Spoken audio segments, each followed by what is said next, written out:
Good morning, good afternoon. This is Steven Pynakker, Mormon Book Reviews. So I wanted to hop on live. I was just having a little trouble with my camera for a second there, so I'm sorry that I hopped on a few minutes late. And I just want to kind of give an update to everybody on the latest information that I've had come across and inside information. My phone was, of course, exploding this morning and last night. And actually, I just want to let you know, I just literally 1 minute ago reached to John Hychek and said, listen, if you want to call in live, we could put you on speakerphone. So again, that was last minute. Everything's last minute here right now with the way this story is breaking. So I'm just going to talk for a second here.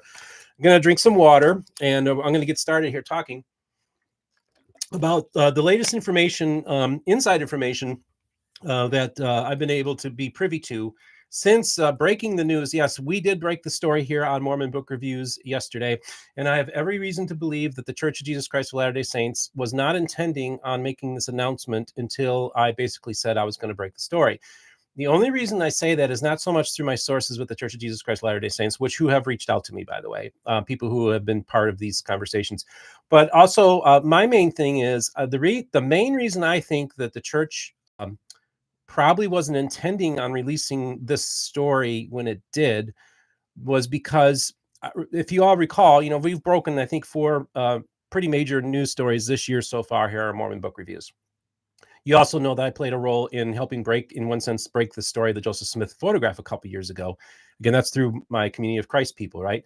The very first interview that they did with an apostle, with a direct descendant of Joseph Smith, Lachlan Mackay, came on my program to talk about the Joseph Smith photo. Also, another reminder, giving you some context here, that the day before the Community of Christ was going to announce that they're going to select a new prophet to lead their church, I posted on my channel, I said, it's going to happen tomorrow, folks.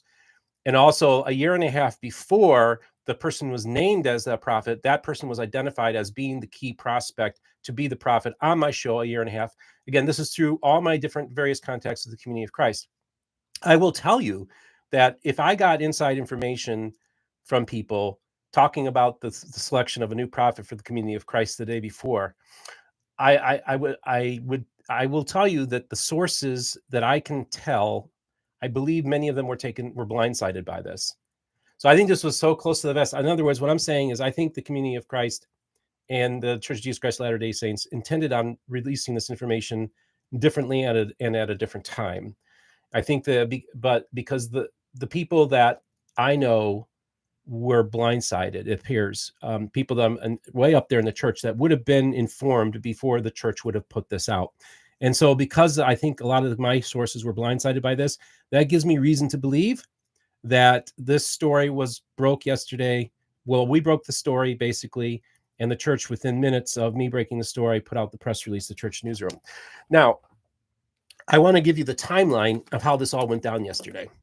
And I actually talked about this on the Greg Madsen's quick show yesterday, a couple hours after everything, 2-3 hours after everything went down. Is that yesterday at 2:23, I got a phone call from John Hychek. That's 2:23 Eastern time. Okay. And I had already scheduled an interview at 2:30, a Zoom interview for my Utah Interfaith channel with my new co-host Monica. And this person's like, Steve, John Hychek. And by the way, John Hychek's the person who broke the news story. Let me put it this way. He used my platform to come here first to break the news story. I want to make it abundantly clear. I was the platform that he used to break the story. So John Hychek of the Church of Jesus Christ of Latter-day Saints, which has an affiliation, a historical link to this James Strang. So he's a follower of the prophet James Strang. And he's a very important historian and collector. He's a man who's controversial, and a lot of people don't like him. But I have developed a friendship with John for almost 3 years now. And so he trusted me enough to bring the story to me. He said, Steve, this is going to be bigger than the Joseph Smith photo story. I said, really? So you got my attention. But I said, I literally have something scheduled at 2:30 to tape an interview. And he's like, tell him to push it back. You need to get me on your channel now. So I hop on at 2. I said, give me 5 minutes, John. I hop on at 2:30 and I say, listen, I got this big news story. So actually, you could even talk to my co-host, Monica. I told her what happened and her jaw just dropped. So this is at 2:30. So at 2:35, again, Eastern time. So that'd be 12:35. I start taping my interview with John. 15-minute interview. Then I contact my producer Anthony, who, by the way, is working a full-time job. I say, listen, can you make a thumbnail in the next 10 minutes because we're going to break a huge story here. So within 10 minutes, he makes. So thanks, Anthony. Good job. Makes a thumbnail, and by 3:15, so less than an hour after first getting that call, I get it. And then at 3:20, do you know what I'm doing? I'm interviewing a lady about her food pantry in Utah for my Interfaith channel.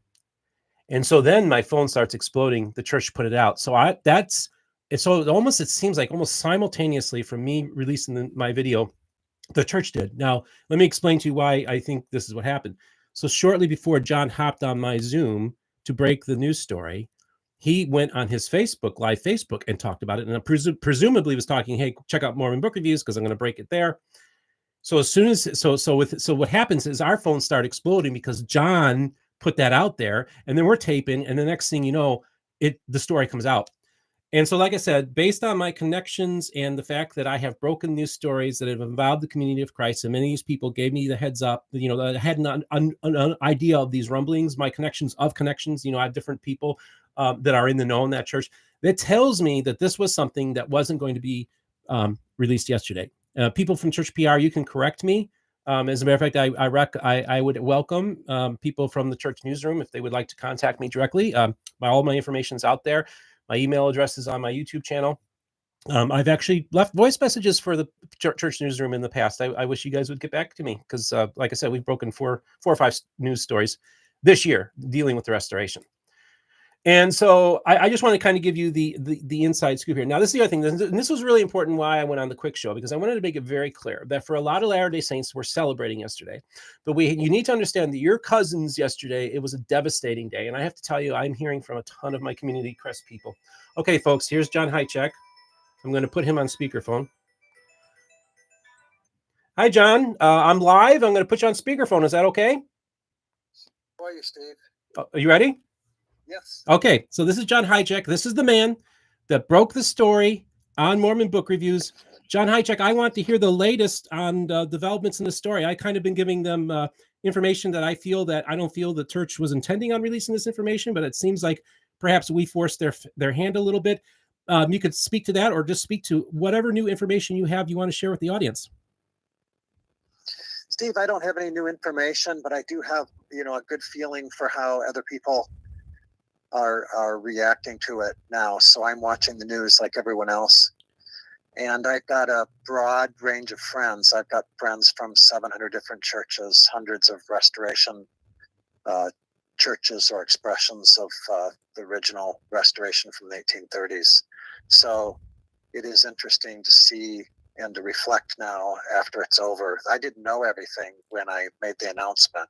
I had some information, and it's really interesting. I'm very relieved to see that the sale price was spot on with what my discussions were, what I was proposing, and how I evaluated things. And so it's very vindicating of my valuation and my correspondence with the community of Christ.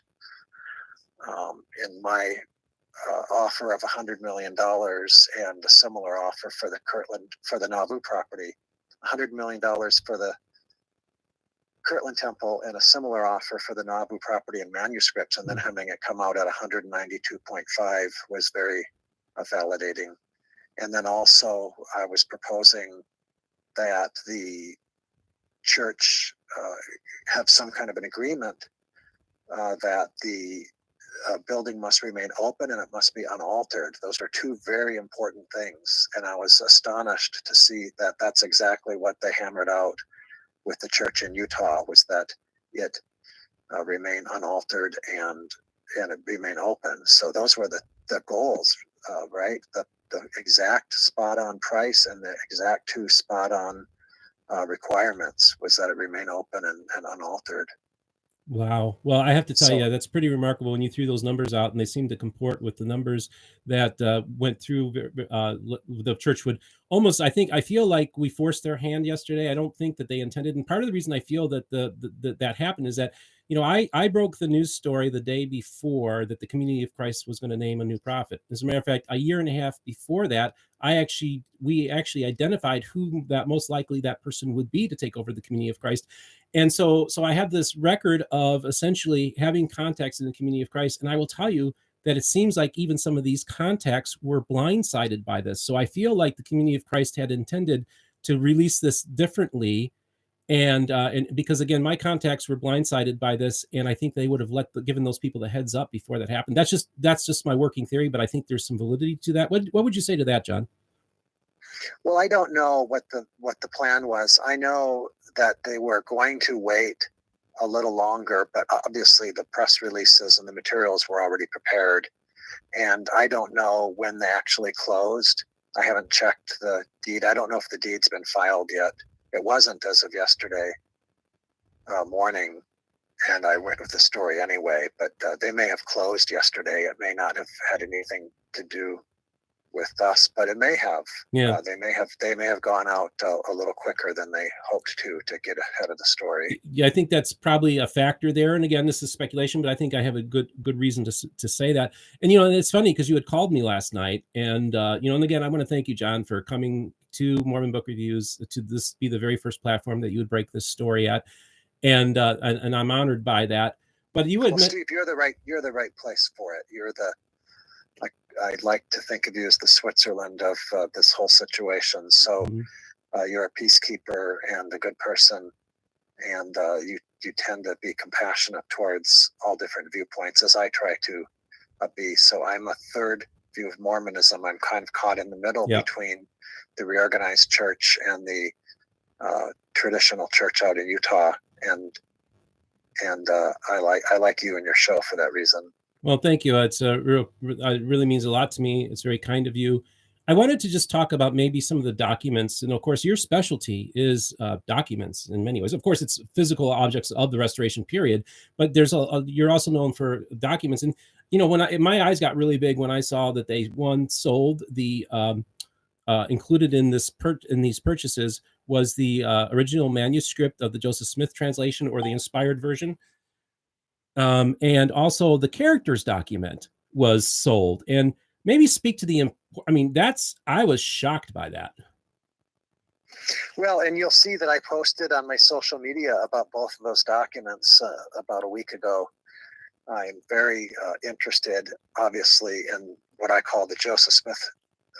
Joseph Smith called it the New Translation. In Utah, they call it the Joseph Smith Translation, and in Missouri, they call it the Inspired Version. The manuscripts are extremely important. There's really about 11 items there. There's 9 important manuscripts that are on folios, that are handwritten manuscripts to the Old Testament and the New Testament. 9 of them, and then there's a marked Bible, is what I call it, the marked Bible, that helps correlate the manuscripts and documents many changes interlinearly within the text of this 1828 Cooperstown, New York Bible that Joseph and Oliver Cowdery bought. And then there's the marked Bible, the 9 manuscripts, and then there's an 1867 manuscript that Joseph Smith's sons had the documents in 1867 and printed the Bible for the first time. Joseph Smith's revisions and corrections, or he called it a translation, in 1867. So they have that manuscript from 1867 too, which attempts to amalgamate or bring together the various expressions what Joseph Smith was trying to do with the marked Bible, and how that relates to the different manuscripts. So they have to pull this all together to create a perfected Bible, and print it in 1867, reprinted again with more corrections. They revised it in 1944. It's a hard year to say when you specialize in 1844. Right. They corrected the Inspired Version in 1944, and then again in 1974, a little less. But really, a person for reference should have those 3 editions: 1867, 1944, 1974. And then there's been some good work out in Utah creating transcripts of those. in about 2005. Robert Matthews and his team did a project, and then the Joseph Smith Papers has worked on this too. So we have access to those manuscripts. They're extremely important. Certainly. And the printed editions, those 3 printed editions, are extremely important to anybody who wants a good reference collection to Mormon theology or history. Okay, that's great. Thank you. I think it's so important. Oh yeah, continue. Yeah, the manuscript is not the Anton Right. manuscript. No, it's it characters. is a characters document, right. Probably from the Whitmers, but it's a little later. I think it's less important. I think. Okay. Well, it's important. It's really important. It is. It is. I posted a picture of that on my social media just a few days ago because I was sure this document was going to be included. Okay, that's fascinating. So you were kind of dropping hints all along about what was going on here, and it's interesting. So I was picking up chatter, right? So not only was I trying to negotiate with the church and trying to interpret their response to me, but I was also picking up chatter because I'm friendly to the First Presidency in Utah and in Missouri, and the presiding bishopric in Utah and in Missouri, and their circles, and the Smith family, and lots of historians, and you could pick up the chatter, just the hints, and the way that people were changing how they were responding to other people and other posts. Everybody was being so secretive. You could see the Joseph Smith historic site change its posts, and you could see the Community of Christ Historic Sites Foundation change its posts and shift towards emphasizing Lamoni and Plano, and how in different ways that they responded to me when I asked questions, not about specific on-point questions, but anything. There was just so much happening, and I could feel it escalating yesterday. And so I ran with the story. I was like, you know what? I think this is going to break right now. Yeah. And I left my warehouse. I had sprinkler people working, fire suppression people working in my warehouse, and I left them there. And went home and shaved and went to the temple lot, put a bow tie on. So I was a couple hours out ahead of that. And boy, just as soon as you and I got on the air, right, Steve, you were the absolute first with me. And as soon as we did that, the press release came out just on the tail of our as when we signed off. Isn't that right? Yeah. It just seems it almost happened simultaneously, because we were dropping hints before the episode dropped, and I think they were trying to get ahead of it. And that's the funny thing. When you called me last night, you even said, Steve, I almost called you this morning to fly you out to Kirtland on Thursday so we could break the story then. And you were toying with that idea, but it happened so quickly. And I want to thank you for at least considering doing that. It would have been awesome. But again, this is a remarkable story, John. And you were out in front of this thing, and we got to give you props. I mean, you did some amazing investigative work. You put things together. You even got involved in the negotiations, and perhaps gave more leverage to the Community of Christ in these negotiations. So you were not just a bit player in this. You were a major factor, it appears, in this whole ordeal. Well, I hope so. It's the biggest news story in Mormon history in our lifetimes, but it's a very grave, and there's a lot of solemnity in this. And I still have a lot of mixed emotions. I am super happy. Once the press release came out and I saw the price, I felt so much better. I just felt like they nailed the price. It was fair to both parties. They nailed the value. The valuation was so crucial to this, to being fair. And I worked hard on that. I worked with some pretty serious real estate people out west who understood Mormon history, who understand religious artifacts and religious spaces like Notre Dame and what they're doing to that building. The value of religious historic buildings is an important part of this. A lot of people don't understand the value, but we have a pretty good handle on the trade of rare Mormon books and rare Mormon documents, and how they index relative to each other. So we had people on this, and I had financial backers, and we worked real hard on it. I prepared a lot of detailed work for Community of Christ, and it was a serious effort. I feel good about the income and the end of it. Much better after we talked on the air. It got much better for me when I saw exactly what was sold, what wasn't sold. Was significant too. Yep. The Community of Christ still has substantial research and library, archives and library material, and material in their museum. So everything did not go, but it was very, very curious to see what did go. Yeah. The John Whitmer history is significant. John Whitmer has a large paragraph in his history. He's the first official church historian, and he has a huge paragraph in there about James Strang that's very moving to me.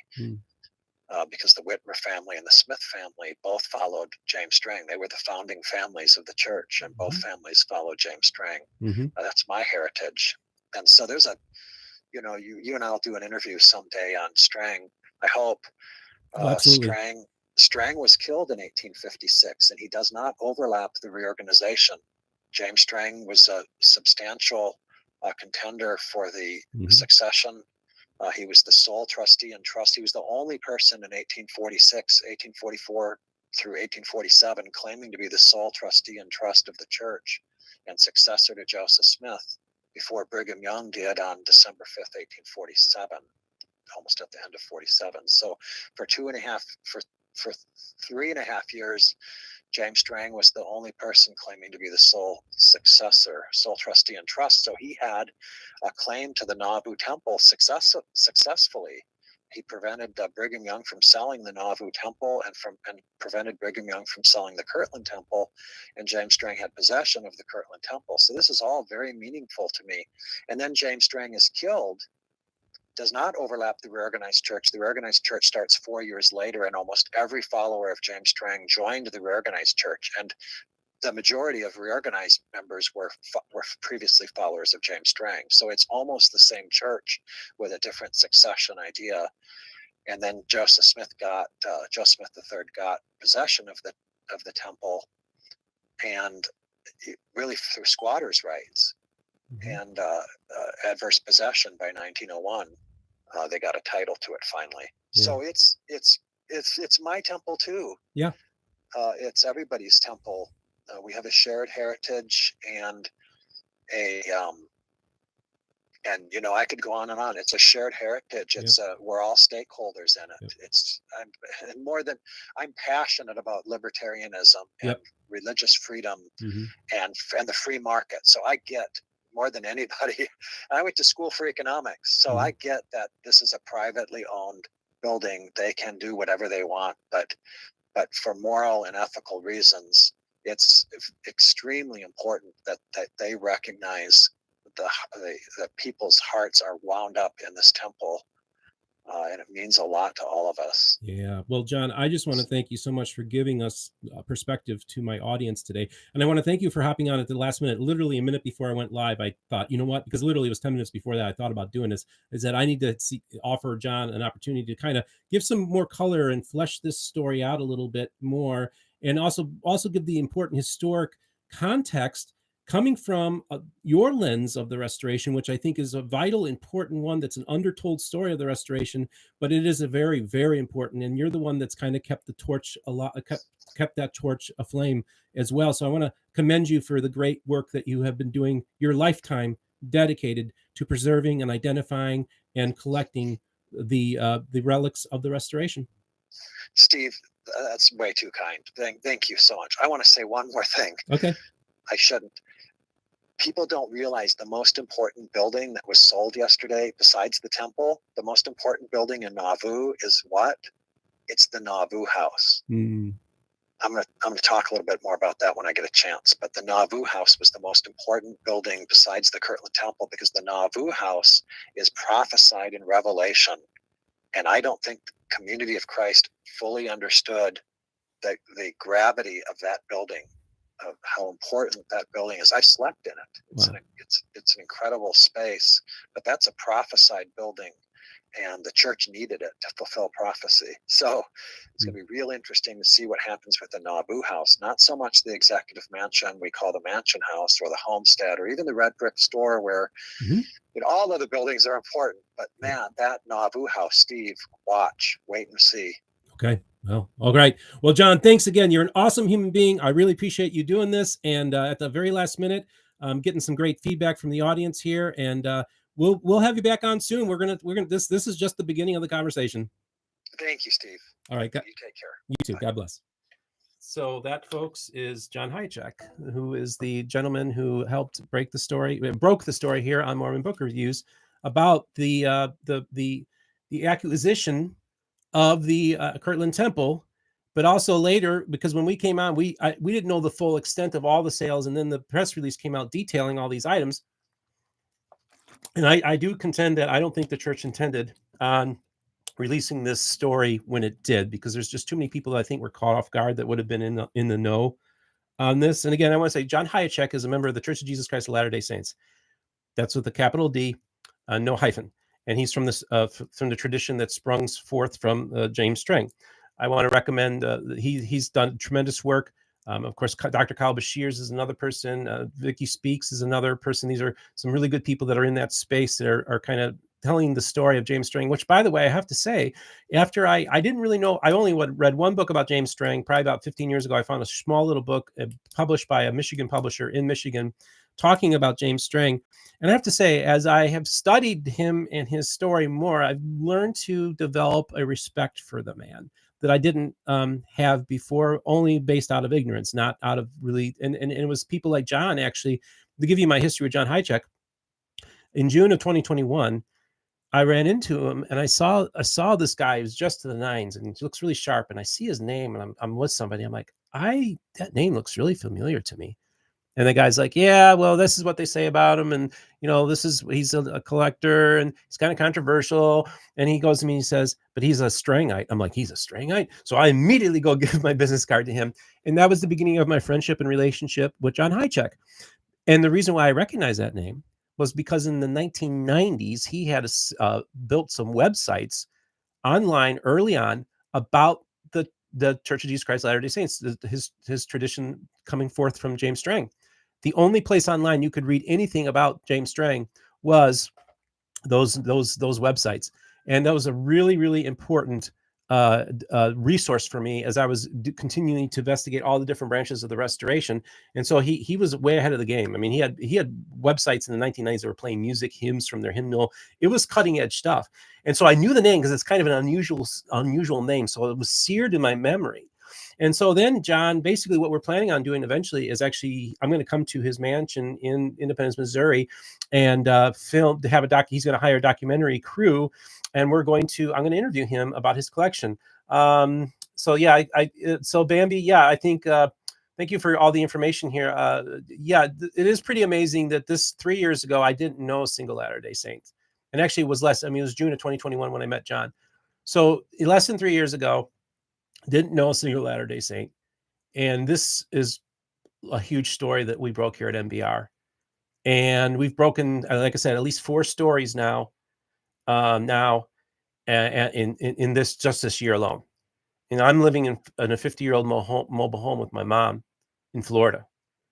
That's the important space that this has become. Now, I want to speak to the community of Christ. I was going to get to it, and somebody just mentioned about the discussion with Greg Manson.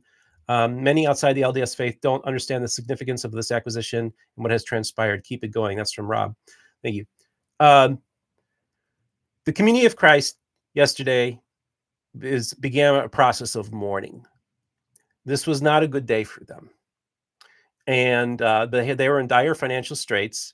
And I had assurances that they wouldn't, a couple of years ago, speaking to some people, that the Kirtland Temple wasn't on the table currently, that they had properties out in California, campgrounds that they would sell that are worth quite a bit, that they would sell before the Kirtland Temple.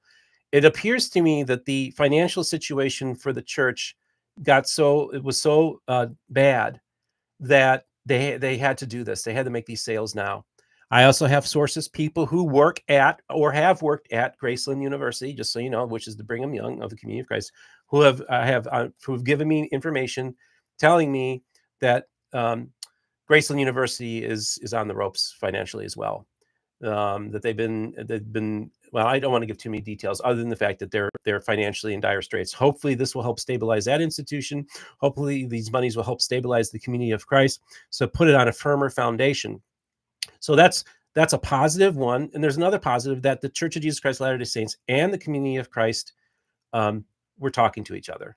And this is a decades-long conversation that's been happening. I talked to people who were in negotiations. So basically in the 1990s, late 90s, early aughts, apparently the Church of Jesus Christ of Latter-day Saints gave substantial monies to the community of Christ for upkeep of the Kirtland Temple. I talked to people on the phone with me last night who called me, who literally had apostles from the community of Christ at their home as a go-between negotiating these fees. This funding for the Kirtland Temple. So the community of Christ have been custodians of these objects, but also the Church of Jesus Christ of Latter-day Saints has been giving them money in the past. And actually, from my understanding, 30 plus years ago, did offer to buy the Kirtland Temple then. And of course, I'm sure that wasn't the first time, and nor would have been the last time. But that was kind of what set, I think, those negotiations in the 90s, where they were talking about helping them do some major remodeling and some major work, because the Kirtland Temple physically needed a lot of work. Let me read these. Thank you. I'm just reading the things. I can see how it's actually the beginning of the. Yeah, there's a lot. And then, of course, a lot of people think there's a lot of prophetic stuff that's going on with this as well. We can't just, we can't just dismiss that, right? I will tell you that I spoke with an individual, and I'm not going to give his name, but I think, and I don't think he'd have a problem, but since I didn't clear it with him, there was an individual who is a leader of a faction or a expression of the Restoration that originally was scheduled to give a talk, a prophetic talk, I guess you could say, a talk at the Kirtland Temple on around April 6th, April 8th period, in lieu of, first of all, the anniversary of the church on April 6th, but also the total eclipse that's happening on April 8th. This person was going to give a very, very important speech to that would have major consequences to that particular movement.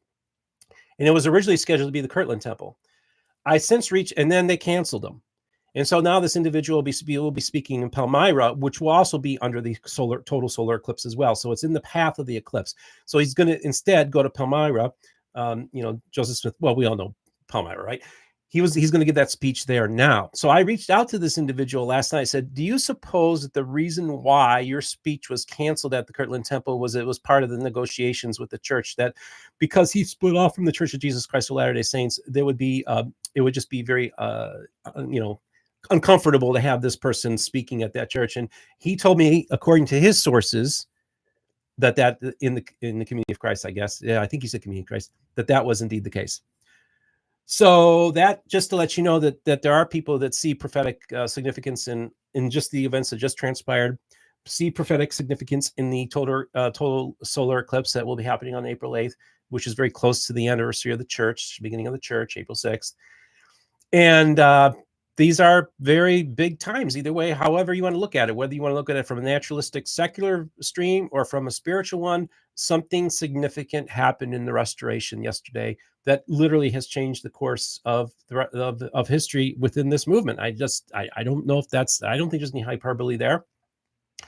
And for those of you who believe that there are about the coming forth of Zion and of course, now what happens, we wouldn't foreseen the Kirtland Temple being sold. I mean, I in my mind, I thought that would still be decades off. I thought that the community of Christ would be able to buy more time, and apparently they weren't able to. And now it just begs the question, what's next? The temple lot? I mean, think about it, and think about the significance of the temple lot being sold and what that would mean, right? So I am not, I am fully aware and cognizant of the importance of these things within both a theological context and a spiritual context, but also in a historical context. And I wanted to, and John, I just want to let people know that I've reached out to some people. I want to say that there are some wonderful people in the community of Christ that have played a major role. And I'm just going to name 3 names. There's many, many more names. But these people really played a major role in the maintenance and preservation of the historical sites of the community of Christ many of which now have been transferred over to the Church of Jesus Christ of Latter-day Saints. One is Paul de Barth, who for years, for decades, has been an archaeologist in Nauvoo, and his fingerprints are all over these buildings. He's played a major role in their restoration and also their identification, and the scholarly approaches he takes to these, super important. And it makes me wonder, he recently was transferred to Lamoni, Iowa, to do some work on the Joseph Smith III thing. Now, this guy's always been doing Nauvoo, and it makes you wonder, maybe that was that may have even been another little tidbit of information, that Paul was, rather than spend his time in summer in Nauvoo like he typically does, and he may still do the I Dig Nauvoo during the month of June, I don't know, but he's relocated to the Joseph Smith III mansion, where he's living across the street from that, and he's going to be doing some historical work on that, and probably some excavations there, I assume, being an archaeologist. That may have been even another little data point now looking back, just indicating that these talks were going on for a while.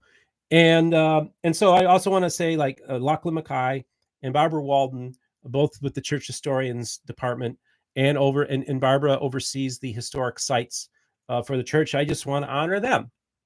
I think it's really, really important that we honor the community of Christ. That's one of the reasons I went on the quick show. I thought, Latter-day Saints don't spike the football too hard, because yesterday's a day of mourning. The people, your cousins in the community of Christ, are in a lot of pain right now, a lot of hurt. My phone's been exploding, and the comments they're leaving on my videos, there's a lot of community of Christ people who feel hurt, and also feel betrayed by this. I got one message from somebody saying that they resigned their membership from the community of Christ because of this. They feel devastated and betrayed. So you have to understand, these are hurt people, and they have a lot of open wounds right now. Do not pour salt into them. You need to honor the community of Christ for preserving the legacy of the restoration and being stewards and curators of this important thing. The custodial role that they played is very, very important. And I feel that perhaps these funds that they have will enable for them to continue to maintain the properties. Remember, they still have the Joseph Smith burial site that wasn't sold. So they still have very, very important holdings and documents, as John said, in their possession, that perhaps they'll be able to hold on to these things for at least a few more generations, and be able to stabilize that church, because they are an important aspect. And so let's see if I make sure. Oh, and let me give you some feedback on this characters document. So this is all unofficial. Nobody officially from the community of Christ came to me. It was a back channel. So a person from the community of Christ went to me and said, Steve, we would like for the Joseph Smith Papers Project to be able to we'd like to have them either come to Independence, or we'll take the document to Utah and have them run their equipment, the spectrometers or whatever. They have these very sophisticated machines that actually, the same ones that were able to tease out, give us better images of the original manuscript of the Book of Mormon, the original handwritten manuscript of the Book of Mormon that we only have about 28% of. But they were able to take these and really give us the best images ever of these things. They wanted to do the same thing with the characters document. And so I went unofficially, again, nobody officially, and this person to the Joseph Smith Papers Project, I just went and did a backdoor feeler saying, hey, they really would like to, and they had talked about this before, but this was another backdoor attempt to get the characters document part as being identified and part of the Joseph Smith Papers Project. And at the time, they declined. And this person even said, yeah, there's just, so you know, there's just, I'm not going to put any words in anybody's mouth, but historically there's been a lot of sensitivity about these documents and who owned them and the ownership and the claims made about these documents. And the character documents was a kind of one of those that was kind of viewed. There's just a lot of difficulties in that whole matter. So the fact that just knowing this knowledge that just this background information that I know, that I never would have imagined I'd even be talking about this. But the reality is that characters document is now in possession of the Church of Jesus Christ of Latter-day Saints. And I would strongly suspect that most likely, because it's not a direct, obviously Joseph Smith didn't directly write it, but I mean, the characters document, there's no Joseph Smith, right? There's no characters document, right? So we know it's an important document in a part of the Joseph Smith story. So I would not be surprised that now that the church has gotten possession of the characters document, that they will go and they will document it. They would run it through their sophisticated equipment and machine, to really help give us the best images ever of this document. And I suspect that down the road, as an addendum to the Joseph Smith Papers project on their website, that I predict that the characters document will be added to the Joseph Smith Papers project. So this was all very last minute. I can't keep up with Paul is awesome. Your work is so important, Steve. Keep going. God is working with. And 3, oh, thank you, Saunders. Yeah, boy, thanks. Boy, starting to get some people in here. Thank you. I want to thank for the comments, everything here. Like I said, I just literally scheduled this like 10 minutes before, and it looks like we got quite a few people on board here watching this live stream. Again, basically piecing everything together as best that we can. I do believe that the Mormon book reviews, the reason why the church most likely released the story when they did was because they got rumblings from us, from John and myself, that we were going to break the story. And I think that that's what did it. And again, I think based on my connections and knowledge of the situation in the community of Christ, it appears to me that a lot of people who are usually in the know of things appear to have been blindsided by this. And I don't think those people would have been blindsided if they wouldn't have been blindsided, let's put it this way, if they had planned on releasing it yesterday. So I do think that we kind of forced the hand here to get they wanted to get out in front of the story. And like I said here at Mormon Book Reviews, we're more than just a book review channel. We are the channel that people go to find out the latest news throughout the restoration. And we're not a news story channel either, but it's become that. Again, this literally dropped in my lap yesterday at 2:23 Eastern time, my time, and by 3:15 Eastern time, 1:15 Mountain time, the story was released. But we had taped it a half hour before. The church had not released a press release at this time. It does not appear, looking at the timeline. I do think that it forced their hand. It does appear as that the church was planning on releasing this soon because they had it ready. But I don't think it was. I think they probably were planning on doing it in the next few days, based on the fact that a lot of people, the community of Christ, I don't think knew this was going, and I think it caught a lot of people off guard in Salt Lake as well. Yeah. So everybody, thank you so much for everything. By the way, I'm going to stick around for a couple minutes. No, I'm not going to do that. I was going to do a super. If anybody wanted to donate to the channel, I acknowledge you in a super chat, but I don't want to make this about being. I'm getting a call from California right now. I think I know who this is. They don't know that I'm live, so I got to take that call in a little bit. That's actually another big story that I'm working on. It's not a story; it's a personal human interest story, but it does involve this individual and being a previous guest on my channel, and also being a guest on other channels. And his story has greatly changed since coming on those platforms. And I'm going to kind of talk with him through that as well. So either way, I'm mumbling now. I want to thank everybody. Just so you know, yesterday was the best the channel ever did, both in terms of views and new subscribers. So that was really exciting. I just saw somebody said, Christmas Girl said I subbed yesterday. Thank you. And by the way, spread the word. Tell people if you want to know the latest scholarship that's going on, cutting edge in the restoration, it's going to be found here in Mormon Book Reviews. If you want to find out the latest news stories that are going to happen within the totality of the restoration, see, this is the thing. It was because of my relationship with somebody who's a Strangite, and he's some obscure guy, and don't listen to him. Oh my gosh, Jonathan Felt, $25. Thank you so much. I wasn't requesting money, but Jonathan Felt, thank you for the $25 contribution. Thank you. I do appreciate that. That's really does help the cause. I tell people there's people that get $5, $10, $15 to these huge YouTubers that have hundreds of thousands of subscribers.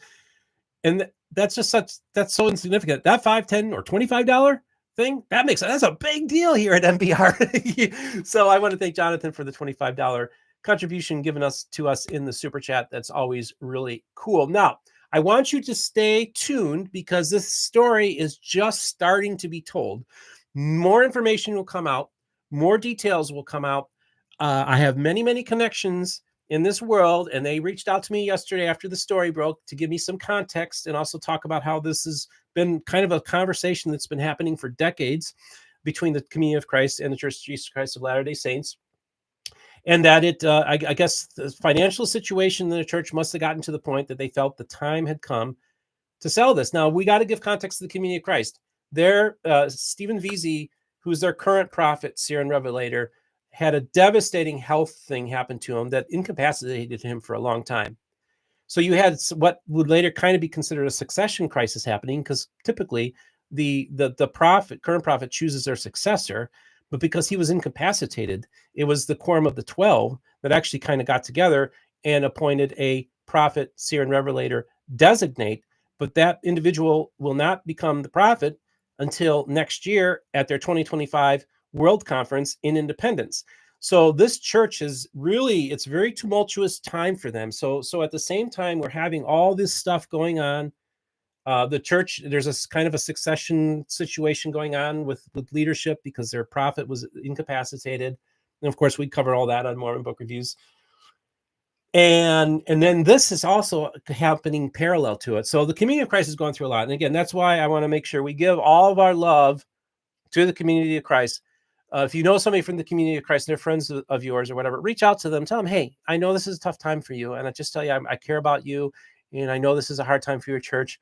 But maybe good will come out of this. Many good things in many ways did come out of it. And again, John Hychek especially, and myself, we were very relieved to find out that the Kirtland Temple is not going to be closed to the public. And I imagine they have written assurances probably too on this as part of the negotiations, that it will be maintained as a historic site that will be open to all the different voices of the restoration, all the different segments, and that they all can come together. In many cases, like many times they'll have an interfaith service where they invite all the different restoration branches to come. And one of the things that they love to do is sing "The Spirit of God is like a fire burning." And people have told me that when they've been in that room, they felt the Spirit. Even people who are atheists told me they felt the Spirit when they were in the Kirtland Temple singing that song with all the different voices and expressions of the restoration. So that's important that people in Utah don't spike the football, like I said yesterday. Don't spike it too hard.